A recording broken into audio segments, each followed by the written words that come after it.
எம்ஜிஆர், புரட்சி தலைவி அம்மா ஆகியோர் மறைவுக்கு பிறகு ஒரு சரியான தலைமையை தேடி என் மனம் தவித்தது. மீண்டும் ஒரு எம்ஜிஆர் நமக்கு கிடைக்க மாட்டாரா என்று என் மனம் ஏங்கியது. அந்த ஏக்கத்தை, அந்த தவிப்பை போக்கிய மாபெரும் தலைவர்தான் நம் முன்னாலே அமர்ந்திருக்கின்ற வாடும் எம்ஜிஆர், மக்களின் மகத்தான தலைவராக பரிணமிக்கும் மாண்புமிகு முதலமைச்சர் தளபதி விஜய் அவர்கள். அவர் எனக்கு மட்டுமல்ல, நாட்டு மக்களின் குறைகளை தீர்க்கிற, கண்ணீரை துடைக்கிற, தமிழக மக்களுக்கு கிடைத்திருக்கிற மாபெரும் சக்தியாக நீங்கள் எல்லாம் இங்கே பாராட்டி பேசினீர்களே.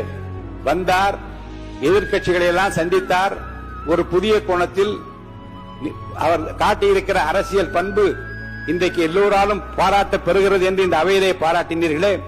இன்றைக்கு காலையிலேயே போதையில்லா தமிழகத்தை உருவாக்குவதில் நான் முனைப்போடு முன்னிற்கிறேன் என்று உலகத்திற்கு காட்டியிருக்கிறாரே. சரித்திர புகழ்மிக்க தலைவராக விளங்கும் நம்முடைய தலைவர் மாண்புமிகு முதலமைச்சர் அவர்களையும் இன்றைக்கு தமிழ்நாட்டு மக்கள் என்னை போல எம்ஜிஆராகத்தான் பார்க்கிறார்கள்.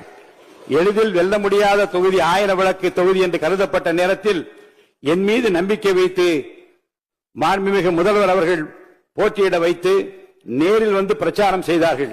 அவர் வந்ததால் தான் நான் வென்றேன். அவருக்காகத்தான் மக்கள் வாக்களித்தார்கள். அவர்தான் முதலமைச்சராக வர வேண்டும் என்று எனக்கு வாக்களித்தார்கள். வாக்களித்த 1000 விளக்கு தொகுதி வாக்காளர் பெருமக்களுக்கு என் நெஞ்சார்ந்த நன்றியை மீண்டும் தெரிவித்துக் கொள்கிறேன்.